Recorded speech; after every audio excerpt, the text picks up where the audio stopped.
The building was a creature of glass and steel, a silent monument to commerce that pierced the clouds. From her penthouse office on the 80th floor, Eleanor Vance could see the entire city spread below her like a circuit board, a complex map of lights and lives she felt utterly disconnected from. She was the mind that controlled this tower, the name on the letterhead, a titan of industry whose picture graced magazine covers. But inside, in the quiet hum of the climate-controlled air, she was just a woman haunted by an echoing silence. The silence was a ghost. It had moved in the day her world had cracked, the day she had decided that power was the only armor that could protect her from ever feeling that kind of helpless pain again. Her son, Leo, was a part of that silence. He was a small, quiet boy of 7, with his mother's serious eyes and a stillness that felt unnatural for his age. He lived in a world of polished floors and floor-to-ceiling windows, a gilded cage where every need was met by staff and every moment was scheduled. Yet, the one thing he craved, a simple, uncomplicated warmth, was the one thing Eleanor no longer knew how to give. Her love was fierce, a protective, anxious force, but it was filtered through layers of fear and memory. She provided him with everything money could buy, but she had forgotten how to simply be with him. She watched him now, sitting in a large leather chair, tracing patterns on the smooth armrest, a miniature king in a vast, empty castle. A familiar ache tightened in her chest, a feeling she immediately pushed down. Weakness was a liability. Far below, in the city's less glamorous arteries, Arthur tended to his own small kingdom. His apartment was a modest 3-room space, filled with the scent of laundry soap and the warm, cluttered evidence of life. It was a world away from the sterile grandeur of the Vance Tower, where he spent his nights. Arthur was a janitor, a man who moved through the world unseen, wiping away the smudges and footprints of people far more important than himself. His own life had been smudged by loss. The photograph on his mantelpiece showed a woman with a brilliant, unburdened smile, the wife he had lost too soon. Her absence was a hollow space in his chest that had never quite filled. But his life was not empty. It was filled with Maya, his 6-year-old daughter. She was a whirlwind of bright ribbons and endless questions, a vibrant splash of color against the gray canvas of his grief. She was his reason, his anchor, the small, warm hand that held the broken pieces of his heart together. He watched her now, her brow furrowed in concentration as she colored a picture of a lopsided sun. He felt a surge of love so potent it was almost painful. For her, he would walk through the shadowed halls of any building, mop any floor, endure any invisibility. He was a father. That was his identity, his purpose, his quiet, unshakable dignity. Later that night, the Vance Tower was a tomb. The frantic energy of the day had bled out, leaving behind only the low hum of servers and the whisper of the ventilation system. Arthur moved through the deserted corridors of the executive floor, his cart a familiar, squeaking companion in the immense quiet. He liked the solitude of the night shift. It allowed him to think, to exist without the pressure of being noticed or judged. He was a phantom in a palace, content in his anonymity. He turned a corner and stopped. Huddled in an alcove near the vast windows was a small figure. It was the boy, Leo. He wasn't supposed to be here, the executive floors were empty after 7. The child was just sitting there, his knees drawn to his chest, staring out at the distant, glittering lights. He looked impossibly small and achingly lonely, a lost star in a cold, corporate galaxy. Arthur's first instinct, born of years of keeping his head down, was to retreat, to pretend he hadn't seen him. But then he saw the boy's shoulders tremble, just once, a tiny, suppressed sob. Something inside Arthur, the father in him, stirred. He couldn't just walk away. He approached slowly, his footsteps soft on the marble. The boy looked up, his eyes wide with alarm, like a startled fawn. He clearly expected to be scolded, to be sent away. Arthur offered a small, hesitant smile.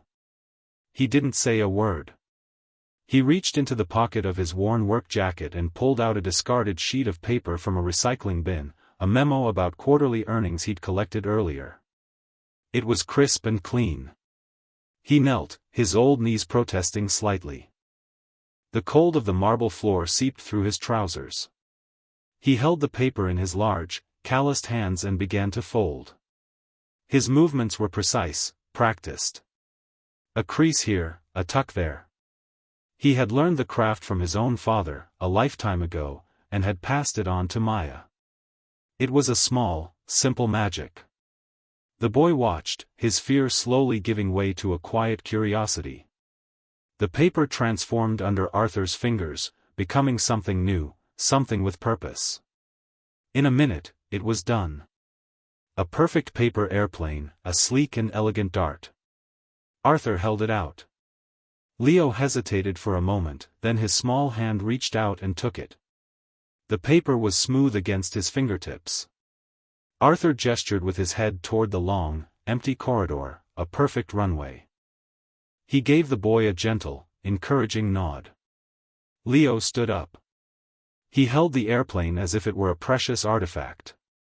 He pulled his arm back, imitating a motion he had only ever seen in movies, and threw it. The airplane shot forward, catching an imperceptible current in the still air. It soared, silent and graceful, a streak of white against the dark, polished floors. It flew straight and true for an astonishing distance before banking gently and gliding to a perfect landing near the far wall. A tiny gasp escaped Leo's lips. He turned to look at Arthur, and for the first time, a light flickered in his serious eyes. It wasn't a full smile, not yet. But it was the beginning of one. It was a spark of wonder in the suffocating silence. Arthur's heart felt a little less hollow. He hadn't fixed a problem or offered a grand solution. He had just folded a piece of paper. But in the vast, cold emptiness of the tower, this small act of shared creation felt like a profound connection, a quiet promise that even in the loneliest of places, you could still make something that flies. Their secret friendship became a ritual. Each night, around 10, Leo would slip out of the penthouse and find his way to the executive floor, where Arthur would be waiting. The janitor's closet became their workshop. Amidst the scent of cleaning chemicals and old rags, Arthur taught Leo the art of the fold. He showed him how to make the simple dart, the sturdy cargo plane, and the looping stunt glider. He explained how the weight in the nose gave it stability, how the angle of the wings determined its path. Leo was a rapt student. His small fingers, so used to the cold, unresponsive surfaces of tablets and touchscreens, learned the new language of paper. He learned the satisfaction of a sharp crease, the small victory of a perfect fold. For the first time, he was creating something with his own hands, something tangible and real. The silence that usually surrounded him was filled with the soft rustle and crinkle of their work. Arthur learned about the boy in small, shy pieces. He learned that Leo's favorite animal was a penguin, that he didn't like the fancy food the chef made for him, and that he was afraid of the dark, even though his home was always filled with artificial light. Arthur never asked about his mother. He sensed it was a fragile topic. Instead, he talked about Maya. He told Leo how she loved to draw unicorns and how she could sing the alphabet song backward. He spoke of a life filled with scraped knees, bedtime stories, and unconditional love, a world so different from Leo's that it sounded like a fairy tale. Leo would listen, his eyes wide, soaking in the warmth of Arthur's stories. This man, with his kind, weathered face and his gentle voice, was giving him something he didn't even know he was missing. It wasn't just about paper airplanes. It was about attention. It was about being seen. For Arthur, these moments were a balm on his own quiet sorrow. The boy's budding joy was infectious. Seeing the genuine delight on Leo's face as one of his own creations caught the air and flew reminded Arthur of a simpler time, of the uncomplicated happiness he shared with Maya. The lonely halls of the tower no longer felt like a tomb. They were a playground, a secret haven. He was no longer just a phantom, he was a friend. One evening, Eleanor was wrestling with a particularly brutal acquisitions contract. The numbers swam before her eyes, and the pressure in her temples was a familiar, unwelcome companion. She had been working for 16 hours straight, fueled by coffee and a relentless drive that left no room for rest. She decided to walk, to clear her head. She strode down the empty hallway, her heels clicking sharply on the marble, an aggressive sound in the deep quiet. As she rounded the corner, she heard something that made her freeze. Laughter. It was a small, bright sound, pure and unrestrained. It was Leo's laughter. She hadn't heard him laugh like that in years. It was a sound from a past she thought was lost forever. Puzzled and a little alarmed, she followed the sound. It led her toward the service corridor, a part of the building she never entered.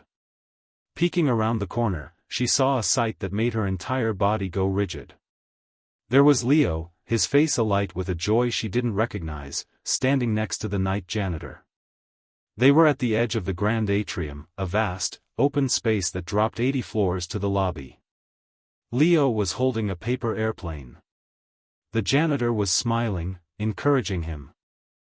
Leo threw the plane, and it sailed out into the immense void, a tiny, defiant speck of white, circling slowly downward in the empty space. Her first reaction was a jolt of pure, cold fear. Her mind, conditioned for threat assessment, raced through a dozen terrifying scenarios. Who was this man? What did he want? Why was he alone with her son? Every protective instinct in her body screamed. Her son was vulnerable, and this stranger had breached the walls she had so carefully constructed around him. Leo. Her voice was sharp, cutting through the air like a shard of glass. The laughter died instantly. Leo spun around, his face falling, the light in his eyes extinguishing as if a switch had been flipped. Arthur straightened up, his smile vanishing, his expression shifting to one of quiet alarm. He immediately took a step back from the boy, his hands held slightly out, a gesture of placation. Eleanor marched toward them, a queen whose sanctuary had been violated. "What is going on here? Who are you?" she demanded, her gaze fixed on Arthur, dismissing him as nothing more than a uniform. "Mama, we were just," Leo started, his voice trembling. "Go back to the penthouse. Now," she commanded, her voice leaving no room for argument.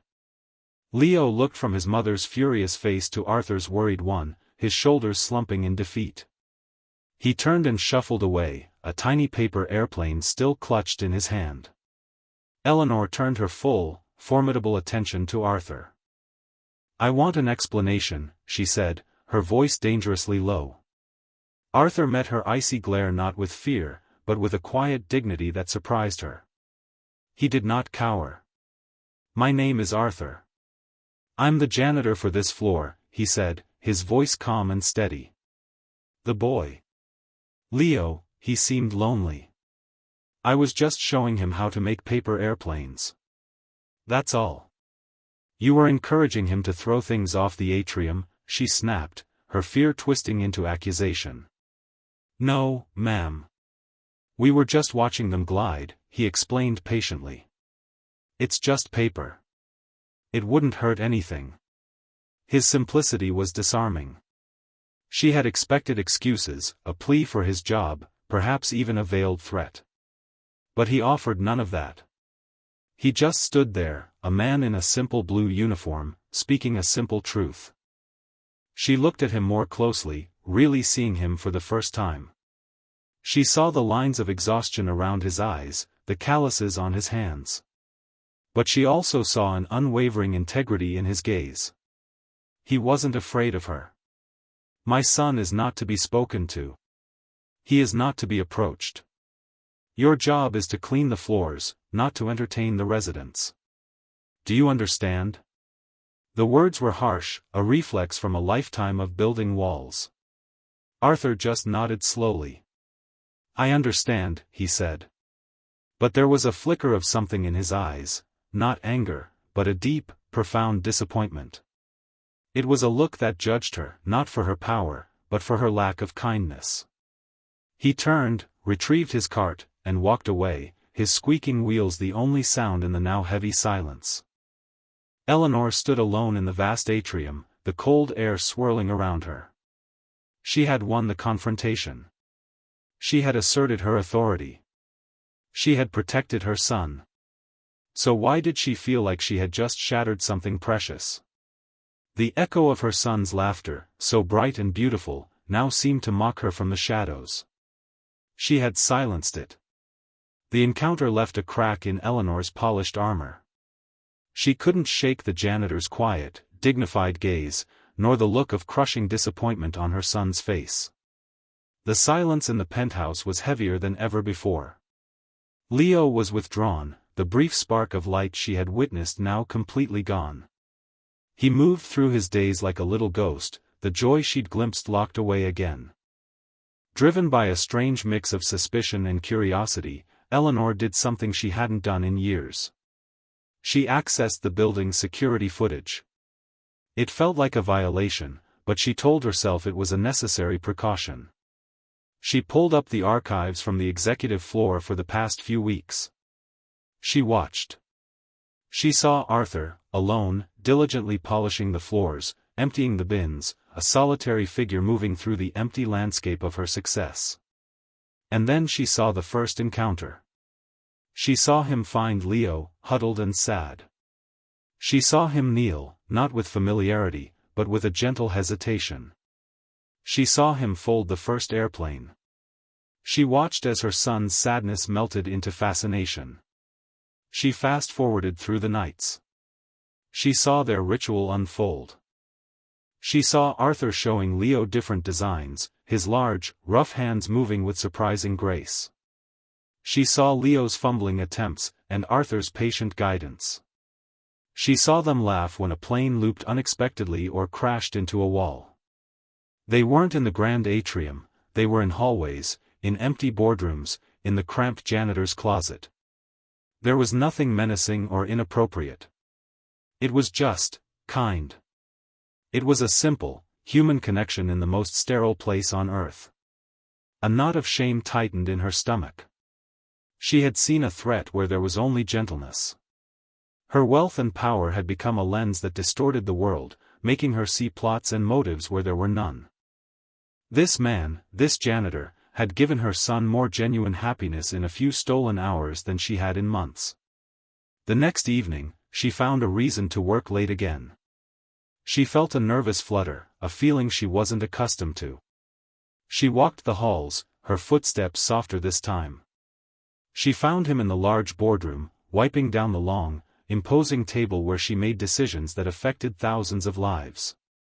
"Arthur," she said. Her voice was softer now. He turned, startled. He seemed to brace himself, expecting another reprimand. I wanted to apologize," she began, the words feeling foreign and clumsy on her tongue. "I was mistaken the other night. I misjudged the situation." Arthur looked at her, his expression unreadable. He simply nodded. Apology accepted. The simplicity of his response left her searching for more words. "He misses you," she said, the admission costing her a piece of her pride. "Leo. He's been quiet." A flicker of sadness crossed Arthur's face. "He's a good boy," he said. "He just needs a friend." They stood in the silence of the boardroom, a powerful CEO and a humble janitor, two people from different universes, bound by their concern for a lonely child. "You have a daughter, don't you?" Eleanor asked, remembering the bits of footage where he'd pull out his wallet to show Leo a school picture. Arthur's face softened instantly, the guard falling away. "Maya. She's 6". He reached for his wallet instinctively, then stopped, remembering who he was talking to. "Tell me about her," Eleanor said, and her voice held a genuine, unforced warmth. So he did. He told her about Maya's messy paintings, her love for the swings at the park, her fierce determination to learn to tie her own shoes. He spoke of the challenges of being a single father, the constant worry, the small, profound joys. As he spoke, Eleanor saw him not as an employee, but as a peer. A fellow parent navigating the treacherous waters of raising a child alone. She found herself opening up in return, a vulnerability she hadn't shown anyone in years. "I lost his father," she said, the words hanging in the air. It wasn't a good situation. "After that, I just focused on building this," she gestured vaguely at the opulent room, the city lights beyond. "I thought if I made his world secure, he would be happy. I thought I was protecting him." "You are protecting him," Arthur said gently. "But sometimes, a kid doesn't need a fortress. He just needs someone to help him fly a paper airplane." The metaphor, so simple and yet so profound, struck her with the force of a physical blow. A crack formed in the dam she had built around her heart, and for the first time in a very long time, she felt the sting of tears. She blinked them back, but the feeling remained, a painful, cleansing thaw. In that quiet boardroom, surrounded by the symbols of her power, Eleanor Vance began to dismantle the walls she had spent a decade building. And it was the janitor, the man she had looked right through, who was handing her the tools. Their quiet conversations became a new ritual, as secret and precious as the one between Arthur and Leo. After Leo was asleep, Eleanor would find Arthur on his rounds.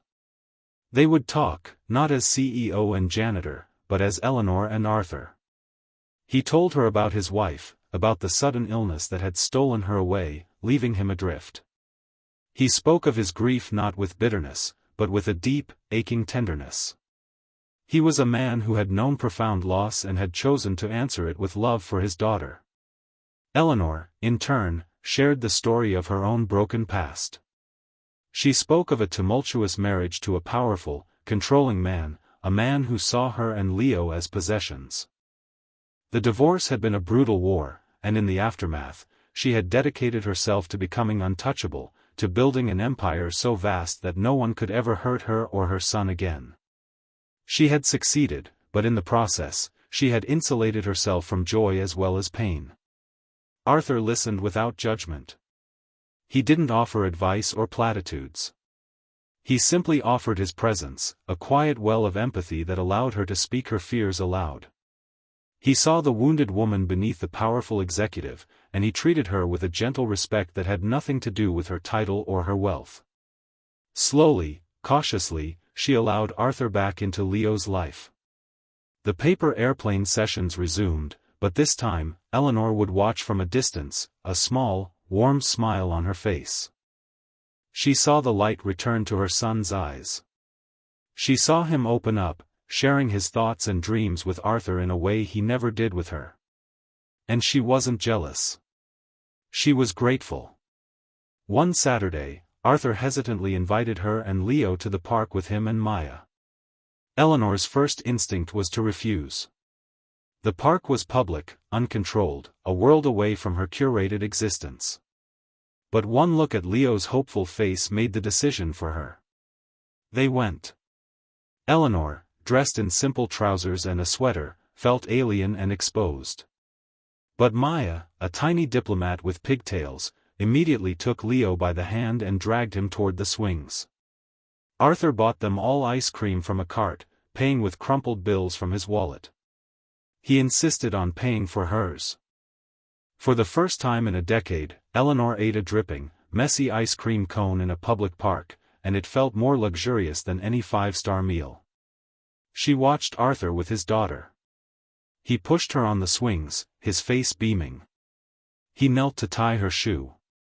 He treated her with an effortless, unconditional love that was both beautiful and painful to witness.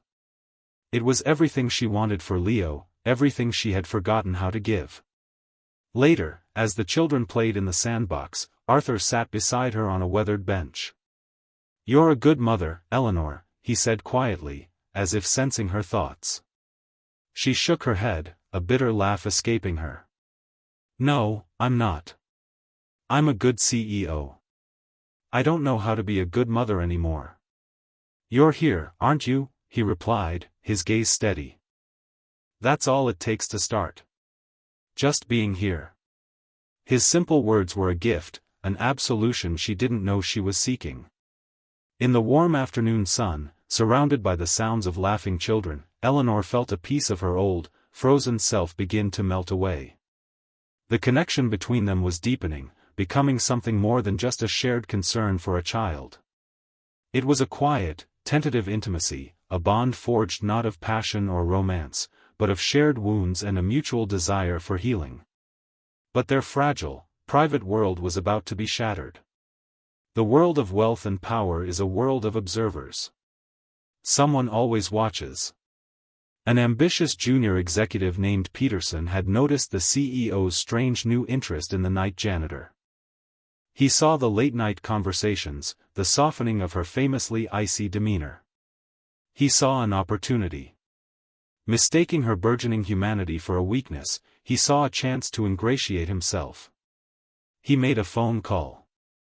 The next morning, the city awoke to a headline splashed across the front page of a notorious gossip tabloid. A grainy photograph, clearly taken with a long lens, showed Eleanor and Arthur sitting on the park bench.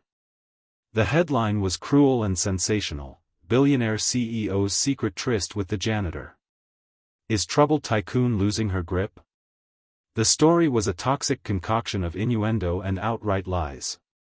It painted Arthur as a cunning opportunist, a gold digger preying on a lonely, vulnerable woman. It portrayed Eleanor as an unstable executive whose judgment was compromised, a poor, helpless rich woman being manipulated by the staff. The article hinted at security risks, at corporate secrets being leaked. It was a character assassination, swift and brutal. The fallout was immediate. The board of directors called an emergency meeting. The company's stock flickered, dipping nervously.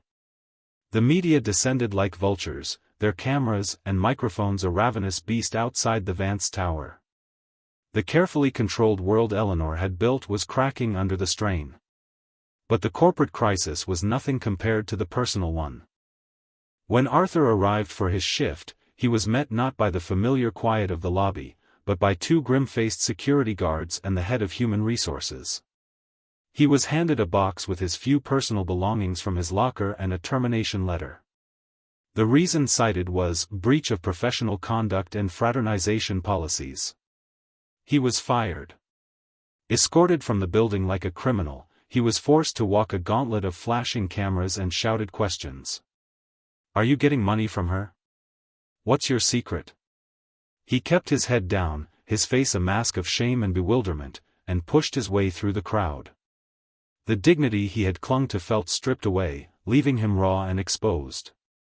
Eleanor, trapped in her penthouse, was forced into a cold, strategic retreat. Her lawyers and PR team surrounded her, urging her to issue a statement, to deny everything, to cut all ties. They told her to frame Arthur as a disgruntled employee, to paint herself as the victim of his advances. It was the smart play, the corporate move. It was the only way to protect the company, to protect her empire. Her old instincts, the cold, ruthless survival skills she had honed for years, screamed at her to listen to them. It was the logical choice. She picked up the phone to approve the press release that would destroy what little reputation Arthur had left. But then she looked across the room and saw Leo. He was standing by the window, holding a perfectly folded paper airplane. He had heard the whispers, seen the news on a tablet. His face was pale, his eyes filled with a confusion and betrayal that shattered her heart. He looked at her, his expression pleading. It's not true, is it, Mama? What they're saying about Arthur? Eleanor looked at her son's face, then at the press release in her hand. One represented the empire she had built to keep them safe. The other represented the man who had taught her son how to be happy again. She was at a crossroads, and for the first time, the path of power felt like the path to a desolate, empty prison. She hung up the phone. No, she told her lawyers. We're not doing it that way. The separation was a chasm of silence and pain. Arthur felt a profound sense of humiliation. He had lost his job, but that was the least of it. His name had been dragged through the mud, his character assassinated on a public stage. He felt foolish for believing that a genuine connection could bridge the impossible gap between their worlds. He had been naive. The wall between the penthouse and the basement was not just physical, it was a fundamental law of the universe he lived in. He retreated into the quiet of his small apartment, the warmth of it now feeling like a shelter from a cold, cruel world. For Eleanor, the tower had become a prison once more. The silence that Arthur's presence had started to fill came rushing back in, colder and more complete than before. She won the battle with her board, but it was a hollow victory. She saved her company, but she felt as if she had lost her soul. The worst part was seeing the effect on Leo. He stopped making airplanes. The joy and light that Arthur had coaxed out of him vanished, replaced by a deep, impenetrable sadness. He was a ghost in their home again, a constant, silent accusation of her failure. One evening, she was tucking him into bed. His small hand reached out and slipped something into hers. It was one of Arthur's airplanes, one of the first he had ever made, now creased and worn from being held so often. Tucked under the wing was a tiny, folded note. Her fingers trembled as she opened it. Written in Leo's clumsy, childish print were 2 words, "Fix it." That was it. A child's simple, heartbreaking command. Fix it. It wasn't about stock prices or board meetings. It was about healing a wound she had allowed to be inflicted. It was about choosing kindness over strategy, heart over empire. She knew what she had to do. It was terrifying. It would require a vulnerability she had never shown the world. It was the opposite of every defensive instinct she possessed. The next day, she didn't call a press conference at her office. She did something far more radical.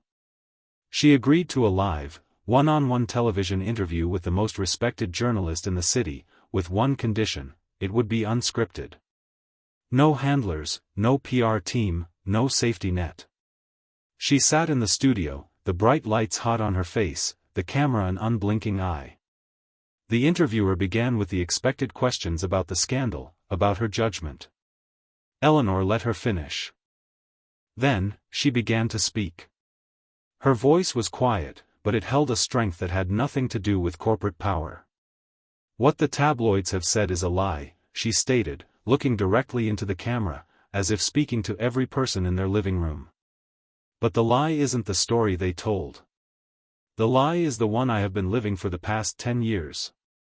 She then did the unthinkable. She took off her armor, piece by piece, in front of millions of people. She spoke of her painful past, of her fear, of the walls she had built around herself and her son. She talked about her own loneliness, the emptiness of her success. And then, she continued, her voice thick with emotion, "A man who cleans the floors of my building showed more kindness to my son in 2 weeks than I had in 2 years. His name is Arthur. He is not an opportunist. He is a good, decent man. He is a widower and a loving father who saw a lonely little boy and offered him a simple, human gift, his time." She held up the crumpled paper airplane Leo had given her. "He taught my son how to make these. He taught him how to find joy in something simple. He reminded me of a truth I had forgotten, that kindness is the only currency that matters. I am the one who failed. My fear, my world, it broke a beautiful, innocent friendship. I fired him to protect my company, and in doing so, I betrayed him, and I failed my son. I came here tonight to set the record straight. Arthur is a man of immense character and dignity. The only shame in this story is mine." She had laid her soul bare. It was a grand gesture not of wealth, but of profound emotional honesty. It was a public stand, a reclamation of her own humanity. Arthur watched the interview from his small living room, Maya asleep in the next room. He stared at the screen, his heart pounding. He saw not the powerful CEO who had fired him, but a vulnerable woman fighting her way back to the light. He saw her defend him, her voice trembling but resolute. The humiliation and anger that had been churning inside him dissolved, replaced by a wave of overwhelming empathy. He saw her pain, and it mirrored his own. Section the interview ended. The apartment was silent save for the hum of the refrigerator. And then, there was a soft knock on his door. He opened it. It was Eleanor. She stood on his humble doorstep, without her entourage, without her armor. She was just a woman, her face etched with exhaustion and fear, her eyes searching his for a sign of forgiveness. "I am so sorry, Arthur," she whispered, the words raw and unadorned. "For everything." He didn't need to say a word. He just opened the door wider and stepped aside, letting her in from the cold.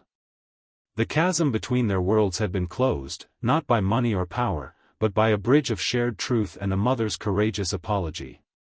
Their reconciliation was quiet, not of grand declarations, but of a shared understanding in the warm, gentle light of his small living room. 1 year later, the world looked different. The Vance Tower still scraped the sky, a monument to commerce, but its heart had changed. On a bright Saturday afternoon, a park buzzed with the cheerful noise of children. In the center of it all was Arthur. He was no longer a janitor. He was the director of the new Wingspan Initiative, a children's community center funded by a grant from Eleanor's company. It was a place where kids from all walks of life could come after school to learn, to create, to build things with their hands, from model rockets to intricate, beautiful paper airplanes. He had found a new purpose, using his gentle spirit to help hundreds of children. Eleanor was there, sitting on a blanket on the grass. The severe suits had been replaced by jeans and a soft sweater. The look of anxious tension on her face had been smoothed away, replaced by a calm, open warmth. She was still a powerful CEO, but she now led with a different kind of strength, one rooted in empathy and balance. She left work at 5 o'clock every day. Leo and Maya, now inseparable, ran laughing across the field, their hands full of paper creations. Leo was no longer a silent, solemn boy. He was vibrant and loud, his laughter the brightest sound in the park. Maya, ever the confident leader, showed him the best way to launch a glider to catch the wind. Arthur walked over and sat down on the blanket next to Eleanor. He handed her a perfectly folded airplane, its wings sharp and precise. She took it, her fingers brushing his.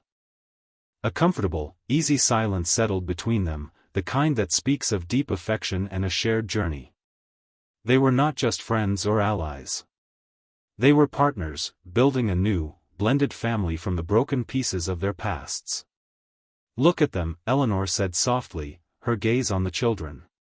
"They're so happy." "We're all happy," Arthur corrected her gently.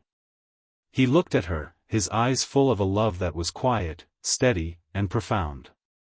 She smiled, a genuine, unburdened smile that reached her eyes.